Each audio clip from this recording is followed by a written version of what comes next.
thing about life is people gonna talk about you regardless of what you're doing. So stay focused, stay on your grind, and pay them the mind. Tell them what. Hello, everybody, and welcome to my podcast. My name is Evangel. This is One Thing About Life. And on today's episode, I have with me a very special guest. His name is Edgar. He's the founder and CEO of Avasta Inc., a member of the advisory board AI and risk modeling at Deal Engine, member of the advisory board at iVirtual Technologies, the course developer and graduate lecturer of finance of brand management at the University of Toronto, and the advisor of marketing accountability standards boards. He works with founders, C-suites, boards to develop math-based measurement approaches and solutions on how to acquire customers. And that in turn helps them to grow sustainably in our ever-increasing and complex world. Whew, that's quite a lot, but let me leave it to Edgar to go ahead and tell us more about himself. So Edgar. Miguel, thank you. It's a pleasure. I'll kind of add to that a little bit. What really excites me, and part of the reason why I'm on this call, is I love working with entrepreneurs, with tech startups, with people that are really kind of trying to make the environment around them kind of reflect the current digital age that we're in, while being very human-centric at the same time. And the world has become really complex. If you go and take a look at how we went and ran businesses, consumed media, interacted with each other. It was either very mass, if you took a look at television, if you were kind of call it former British Empire, it was like various BBC channels and maybe Sky TV. If you're from America, then you went and had ABC, NBC, and CBS, and that was it. You might have NPR radio or something like that. If you go and take a look at all the national media stations that went and existed, like, it really was very foundational for us as a society for decades. And then the past 30 years have completely changed it. And then the past 10 years have completely changed the previous 20.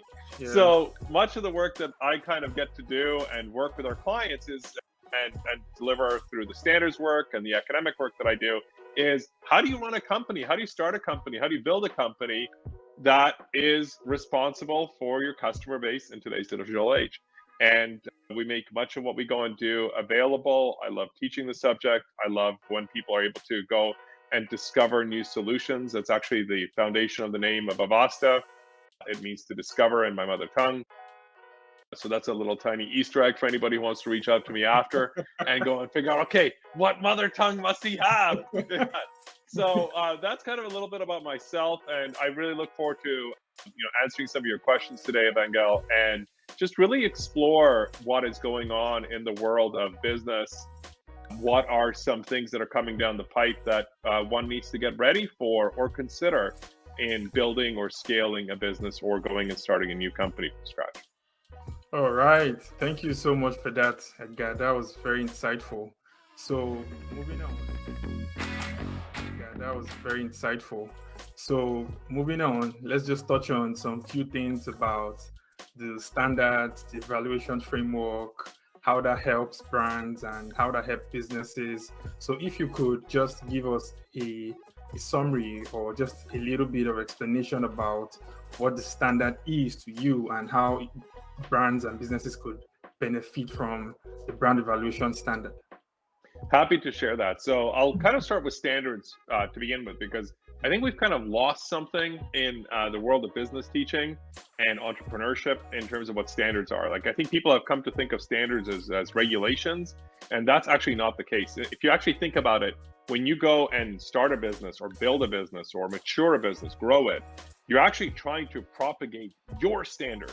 Right? It's we go and deliver our services this way. You can always expect our product to come across like this. Like, if you think about the promise from McDonald's from decades ago that you can go to any McDonald's anywhere in the world and get the same Big Mac, that was a standard. Like, they went through millions of dollars to go and make sure that your experience would be consistent.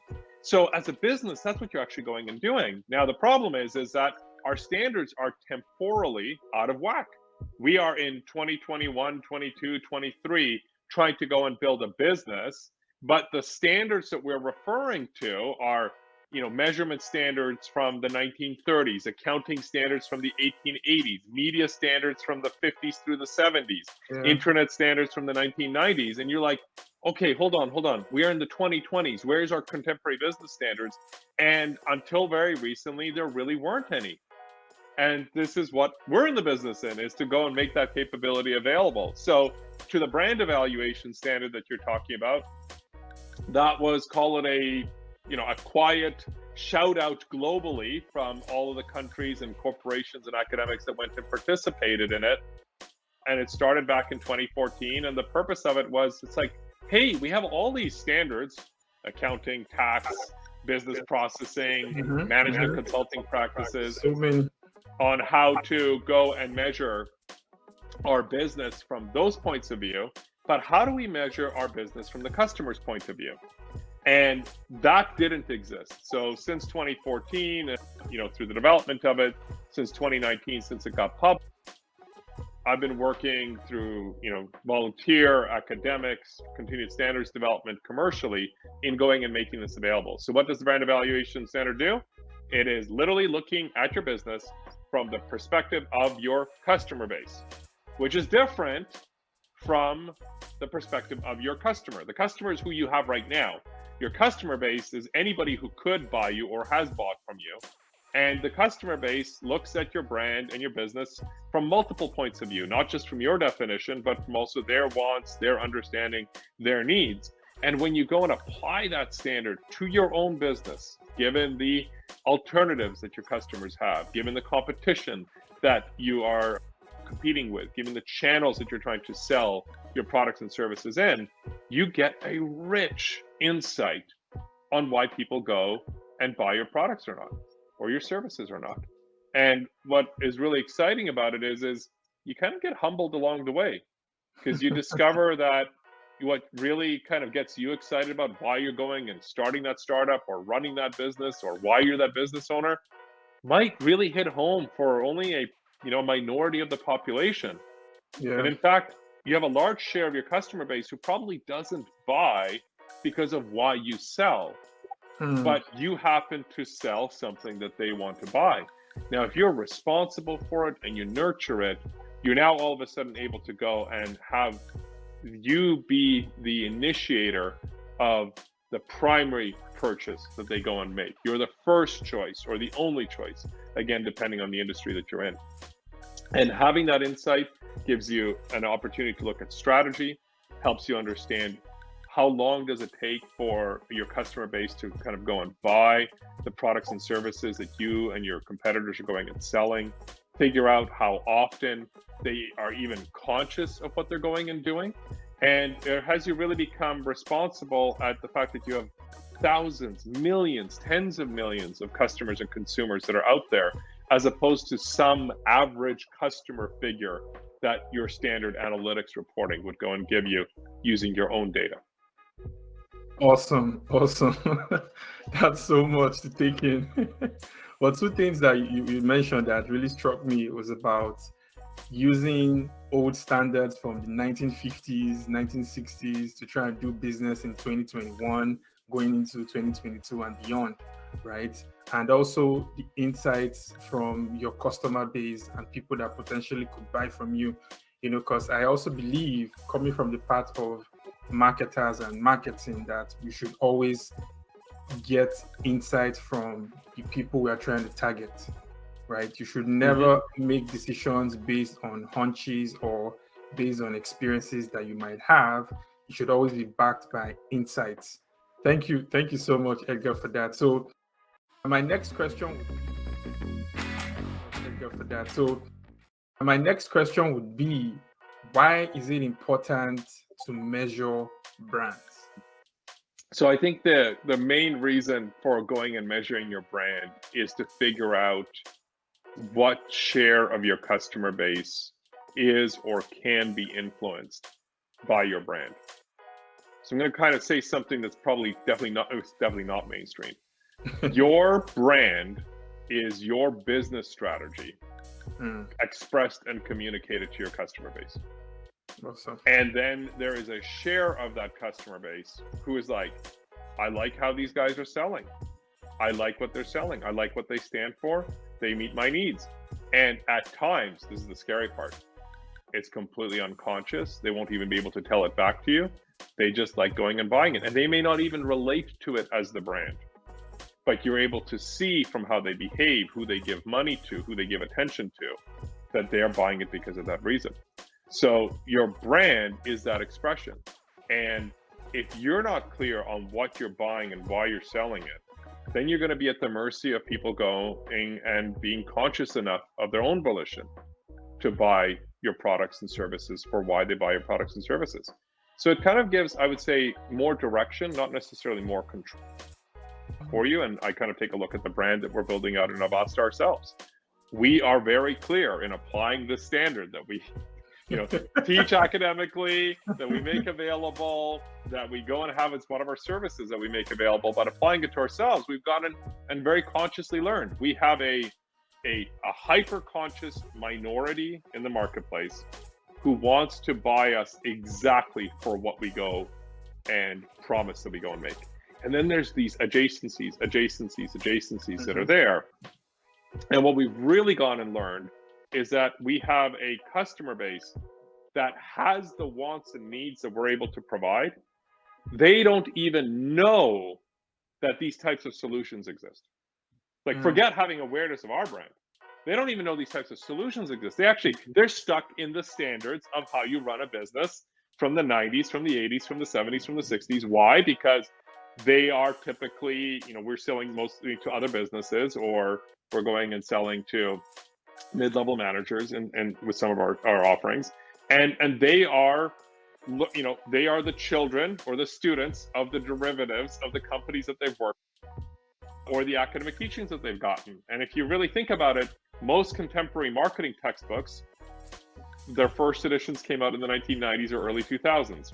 Pre-smartphones, pre-Facebook, or Meta, I guess these days, whatever you want to go on, pre-search engine optimization. Yeah. If you go and take a look at businesses, right, we went and had a lot of structured qualitative approaches, right? Porter's 5 forces, going and taking a look at your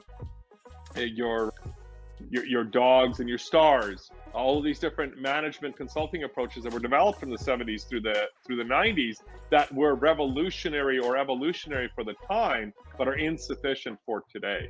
So that's kind of what I would go and consider is that you've got to be kind of educated from the contemporary point of view, and you need to be in sync with measuring your customer base relationship with your brand and your strategy. Nice. So let's talk. Nice. So let's talk. You mentioned something I was going to bring up. Let's talk a little bit about the brand and evaluation framework. Yeah. I know that you and your team at Avasta developed the framework. So could you just give us some insights about how it all started out and what impact it has been able to make now, and something you're very proud of about the... I'm happy to do that. So as I said, the framework is kind of an evolution of the global standard that I happen to be part of the original team since 2014 on going and building. And it's a global team. You have, dozens of countries that are represented in active participation or observation. It's been ratified in the US, UK, France, China, etc., as a basis for companies to operate under. And it's a process standard. It's a voluntary standard. It is a tool for you to be able to have as a competitive advantage. Now, when that standard came out, a lot of it was around, hey, here's just how to responsibly measure your business-customer relationship. But a lot of the details and mechanics were kind of missing. So what I was really proud of in what we've gone and done, and both from Avasta, from my continued teaching partnership with the University of Toronto, has been to go and give the tools for companies and individuals to be able to measure it from the beginning.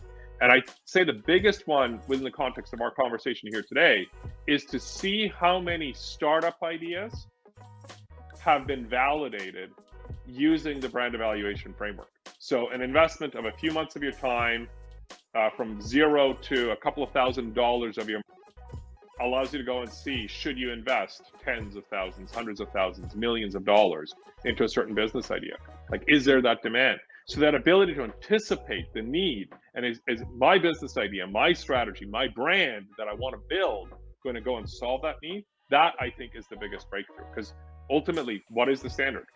It is looking at your offering, your strategy, your brand from the customer base's perspective, and figuring out what share of that customer base would actually want to buy what you sell, given that they're already buying something, right? They're spending their time, their money, their attention on something already. Yeah. So is there enough of them that would go and say, yeah, if something like this existed, I'd buy it.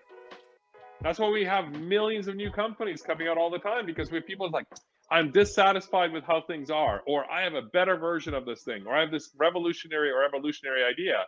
And then they get trapped in finding out, like, hey, who's my first customer? Who's my 10th customer? Who's my 100th customer? Or you are a more established business and you're like, oh, how do I keep my customers? How do I get more revenue from my customers? How do I retain for less money? So based on your business strategy and your brand strategy needs, and how mature your customer base is being able to buy your products and services, is the solution that's here. So that rich understanding and the confidence that it brings is just so delicious, in that you're able to really go and know that you're in sync with the people that are ultimately going to go and have your business be successful. And that's your customer. Awesome. Thank you so much for that. It's really well laid out. So I'm going to ask a question. Really well laid out. So I'm going to ask a question. I know since we'll be talking about brand evaluation, just so that people that are listening could get the distinctive difference between the brand evaluation and brand valuation, right? So if you could just touch on that a little bit so that it's clear. Happy to. So brand valuation is a now 32, 33-year-old practice. And when it came out in the late 80s, it was really revolutionary, because it was going and ascribing a value to a business based on its brand being able to go and support future purchases from an existing customer base, versus how businesses were being valued at the time were really a multiple of their assets or a multiple of their projected cash flow. So by measuring the brand value, you kind of started getting a sense of, is there unmet demand or a disconnect between demand and how the business that controls the brand is fulfilling on it. So that was the revolution that's there. But the difference that's there is that it was heavily driven by assumptions, right? It was based off of macro trends, industry norms, and the dilemma that's there is that when you try and make a decision from a brand valuation period to period, it doesn't get detailed enough to come out with a sequence of decisions or actions or strategies to execute. And what it has evolved to in the past 30 years is really a systemic measurement of assumptions year over year. And some of those assumptions that you use can really swing the valuation a lot. So you have to take into account the cost of interest rates and inflation. You have to take a look at what the overall industry is doing.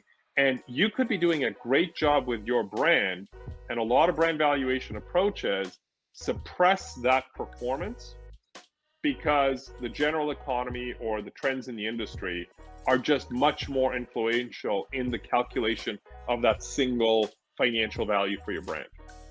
What the brand evaluation standard, and I still kind of struggle with the naming convention.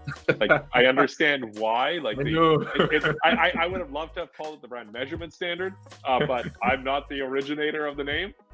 What that one does is a completely different concept, which is, how do I measure my offering as I define, right? And my definition of it is my brand elements.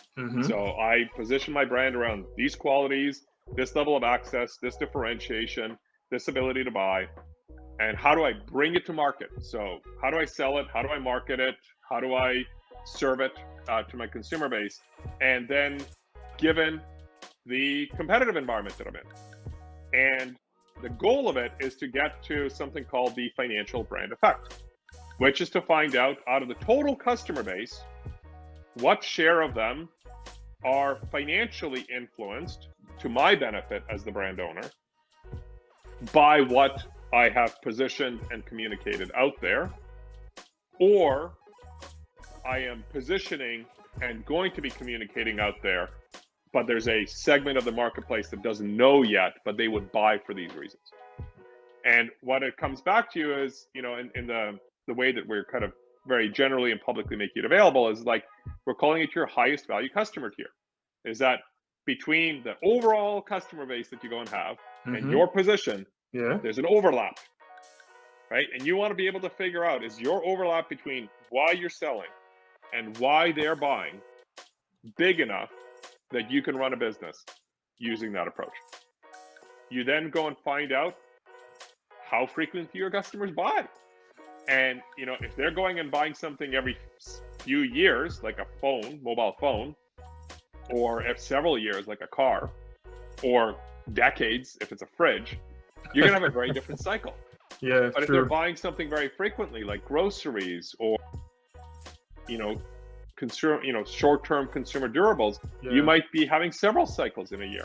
But the whole point of it is that you are able to anticipate what's going to be that cycle, and you compare your performance against that cycle. And you now know that, hey, if I focus on this aspect of the business, it's going to have it be more valuable. I'll give you an example from one of the companies that we go and work with. We've gone and identified, out of the work we did, out of the work that their other partners built on our foundational measurement, was that the definition of quality, which is a standard brand element, differed based on the quadrant that you were in, right? Where your highest value tier. So your top value quadrant is, what people go on value. And in the customer base that was most valuable to them, our client was mostly able to meet the minimum expectations of quality, but the demand for quality was even higher. They liked the brand, and they would pay 2.5 times as much money for the same brand if it came at a higher level of quality. Now, it wouldn't cost them 2.5 times as much to deliver that quality, but the demand was there. So they had permission to invest into a more premium product, and customers would pay substantially more to go and buy it. You can't get that from a brand valuation, because the brand valuation is looking at population averages. We're going and taking a look at literally the match between the people who want to buy and buy what you're selling and why you're going and selling it. And I kind of want to add one more caveat in here, because people are like, oh, this sounds like market research or market segmentation. It's like, no. This is not based on demographics. It's not based on ethnographics. It's not based on geography. It's not based on income. It's not based on education. It's not based on whether they drive a car, truck, or a van. There is a common set of drivers that people go and buy, and they are measurable. That's what the standard makes available. It gives you the ecosystem view of your business, as opposed to a periodic view of your business that brand valuation does. All right. Thank you so much for that. And I know you've just mentioned the financial brand effect. So just for people that are listening, I just want to make it clear that under the brand evaluation framework, we have 5 stages, and financial brand effect like the 4th stage. So the first stage is the brand development. The second stage is the brand strength. The third stage is the brand performance test. Then we now have the financial brand effect. And the last stage is basically the continuous improvement of the framework. I don't know. One thing about life is people gonna talk about you regardless of what you're doing. So stay focused, stay on your grind, and pay them the mind.